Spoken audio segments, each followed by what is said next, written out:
The district's annual overnight arts festival, Mayor Muriel Bowser Presents Art All Night, is back this year to kick off the fall festival season.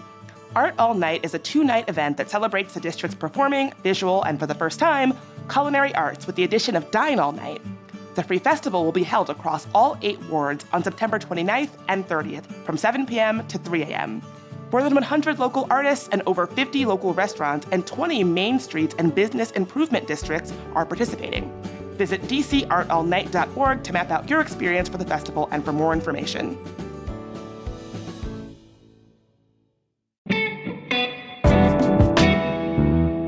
Today on CityCast DC.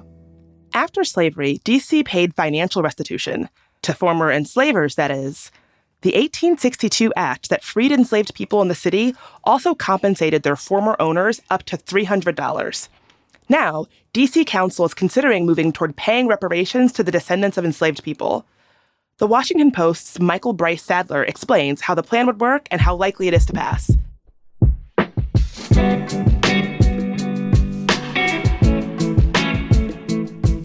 Today's Tuesday, September 19th. I'm Bridget Todd, and here's what D.C. is talking about.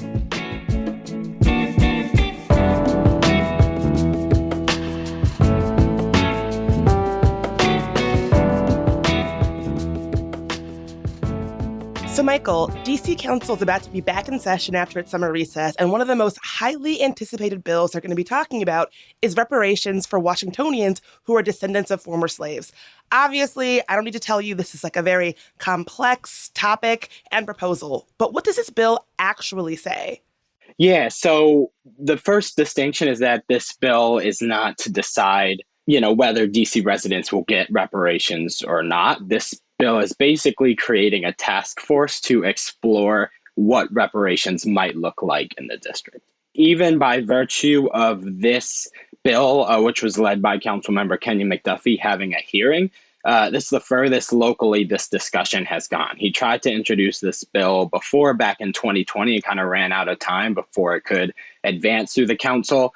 So this time around, the goal is really to get a meaningful conversation started about what could reparations look like in DC. And this task force, it's 9 members. I believe 5 are appointed by the mayor, and they're looking for experts, academics, people who have worked in this space that could actually lay out what it might look like, who's eligible, what would payments look like. There's so many questions that many cities who are implementing similar task forces have grappled with about what reparations should look like.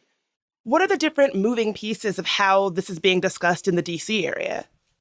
Yeah, so the biggest moving pieces really are about, A, who would be eligible for reparations, and then B, what would the form of payment be? The eligibility question is really interesting because different cities have struggled to figure out, well, should it be people who are direct descendants of slaves? Should it be people who have evidence that they were impacted by discriminatory policies that were the result of slavery?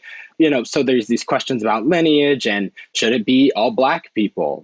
There's a lot of kind of fiery opinions about what eligibility should look like, and then the form of payment. Also, where would the funds come from? There's so many moving parts that's why the first step is let's create a commission to create a plan that we can all get behind, and then maybe we'll see what payment or restitution actually looks like.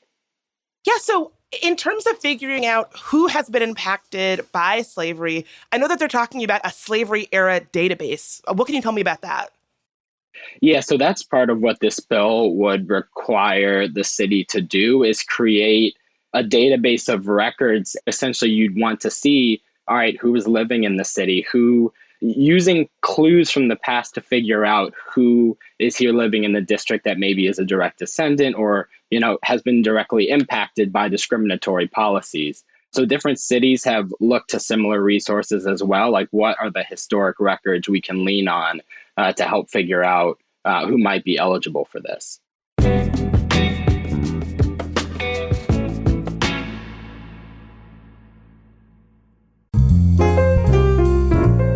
Coming soon to Cleveland Park in D.C., the Loggia Towns at Uptown Plaza, which is a boutique collection of 4 brand new townhomes, with no 2 of them being alike.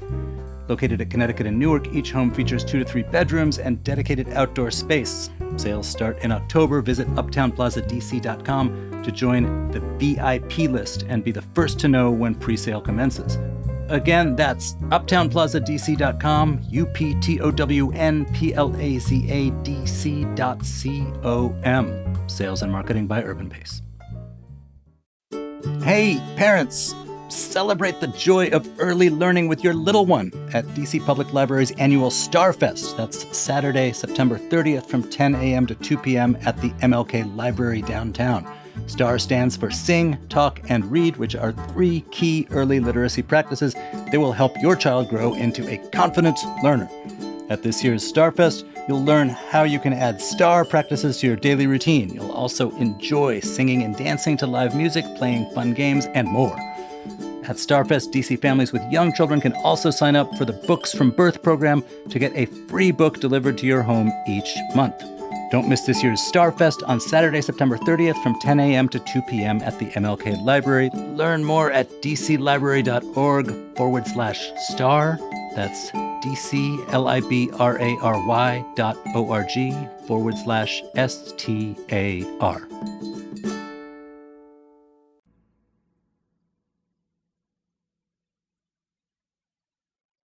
Something I was surprised to see is that the DMV, not the acronym for the DC, Maryland, Virginia area, like the actual Department of Motor Vehicles, is being brought into this conversation. This is not really a transportation issue, so why is the DMV being brought into this?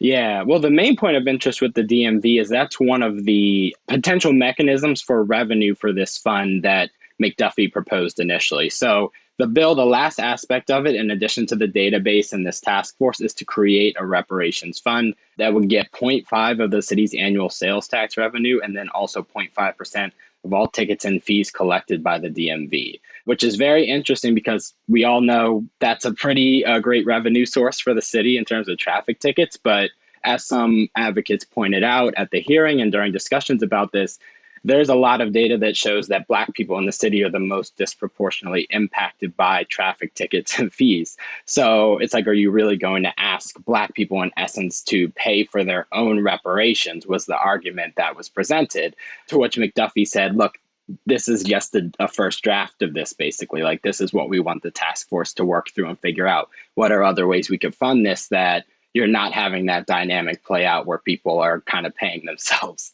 Yeah, we just did a whole episode about the racial inequities when it comes to tickets in the city, so that's definitely a thing.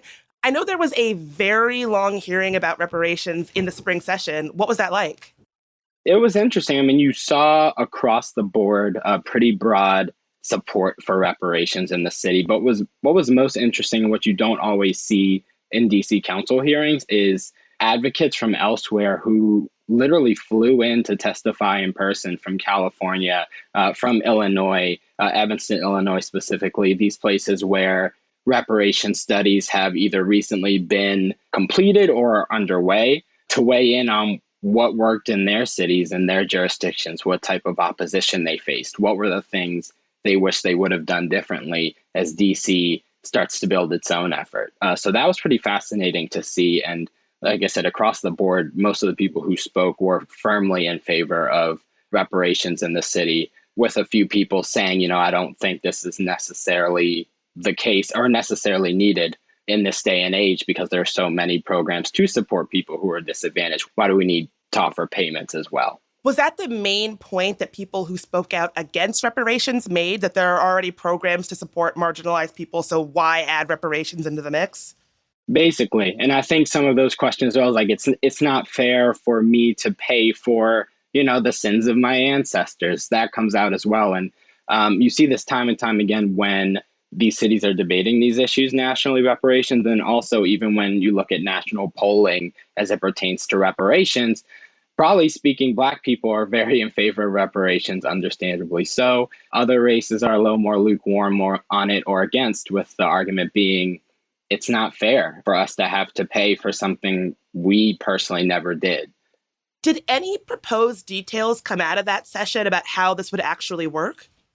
I think there were some good ideas that were presented, or at least counter arguments to the way the bill's currently crafted that might ultimately change by the time the council votes on it. So, for example, McDuffie's initial idea about using some ticket and fee revenue to fund the reparations fund, I could see that being adjusted to something where maybe high income earners, that was one thing that was suggested, like we should impose a tax on more wealthy people to help fund this. So I don't know ultimately what that will look like. It might stay the same, but that will be a key thing to look at as this moves forward, is what does this fund look like? Obviously, the fund also, it leaves room for the city to receive gifts, donations, things like that to support the fund.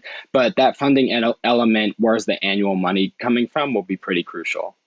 So you kind of spoke to this a little bit, but McDuffie has said that, the bill's final form might look very different than when it started. Do you have any sense of, based on how that hearing went, how these different proposals might change?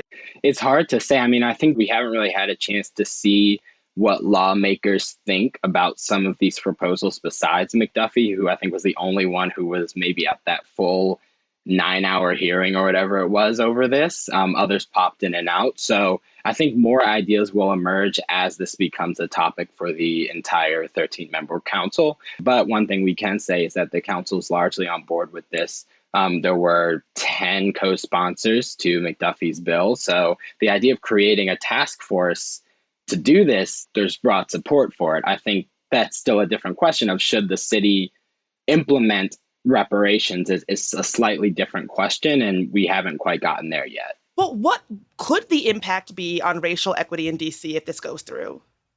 It's tough to say exactly without knowing what payments or restitution look like. So, for example, in Evanston, Illinois, they incorporated their reparations program to be focused on housing and housing restoration, helping people who were disadvantaged from buying a home or faced barriers, giving them money to purchase property or to have renovations on their homes. So it could very well look differently than, say, a direct payment or something like that. But I think in any event, it will undoubtedly advance racial equity in the city.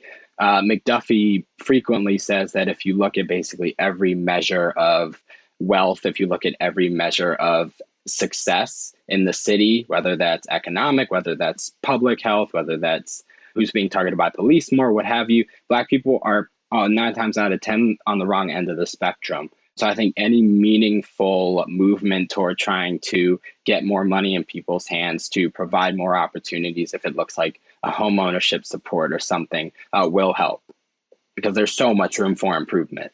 Let's be real, though. Even if D.C. Council does end up passing this, it would have to go to Congress for review. And I mean, do you think they're going for it?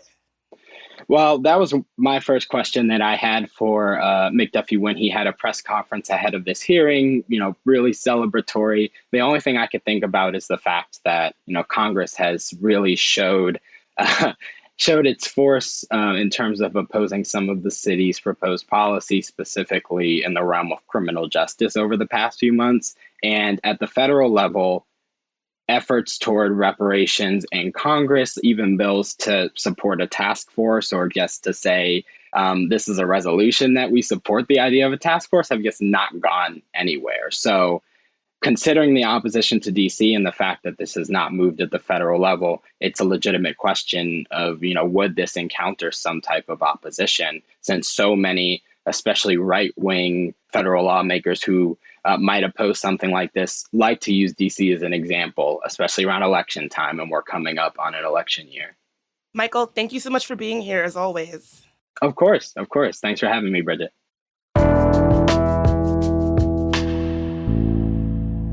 Before you go, here's some quick news. The Northeast Boundary Tunnel is completed after 6 years of construction. The tunnel adds 90 million gallons of storage to reduce water and sewer backups and ultimately prevent dangerous flooding on Rhode Island Avenue Northeast. Meanwhile, the Federal Inflation Reduction Act is funding the planting of thousands of trees in Black and brown neighborhoods that don't currently have tree canopy. The federal money will pay for community outreach, planting of 10,000 new trees, and maintenance of 30,000 young trees. And finally, Virginia's governor has asked the Virginia Military Institute to house a Confederate statue that the Army is removing from the Arlington National Cemetery. Critics say the statue whitewashes slavery and perpetuates harmful stereotypes. The Defense Department would have to approve the statue's move to VMI, and it's still unclear who would pay for the transfer. There's also an ongoing legal effort to keep the statue in Arlington Cemetery.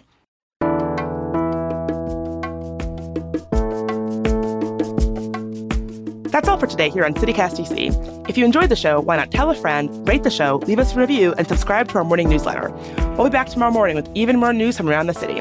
Talk to you then.